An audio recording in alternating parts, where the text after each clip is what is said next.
ঝুরঝুরে আলু ভাজা করব, তার জন্য আলুটাকে ঘষে নিয়েছি স্ক্রাইপারে করে, আর ওটাকে ঘষে নিয়েছি। এটা কিন্তু আলুটাকে দেখুন পুরো ঘষে নিয়েছি।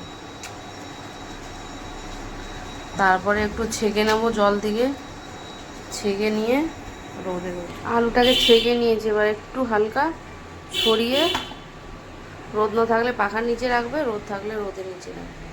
আমি বারান্দায় দিয়ে আসছি। এই যে খোলা রোদে দিয়ে দিলাম।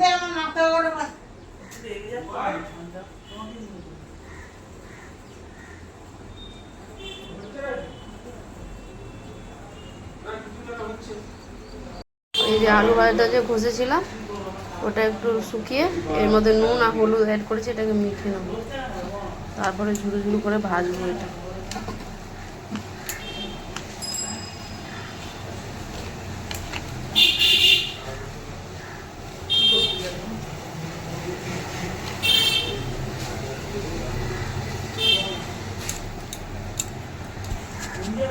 কড়াটা গরম হয়ে গেছে, তেলটা দেবো। আলু ভাজাটায় তেলটা একটু বেশি দিতে হবে। তেলটা গরম হলে আলু ভাজাটা তুলবো।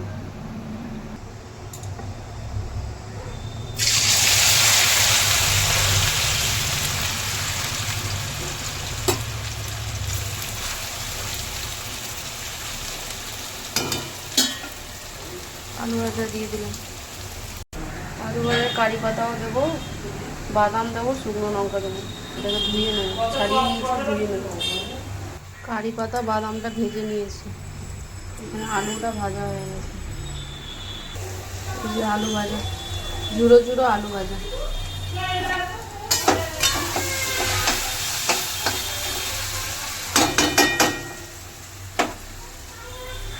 এটা মিক্স করে নিই, তারপরে দেখাচ্ছি আপনি ফাইনাল লুক।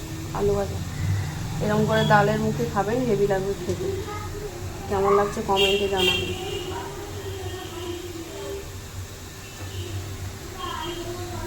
ভালো লাগলে লাইক করবেন, কমেন্ট করবেন, শেয়ার করবেন। আজকের মতো টাটা।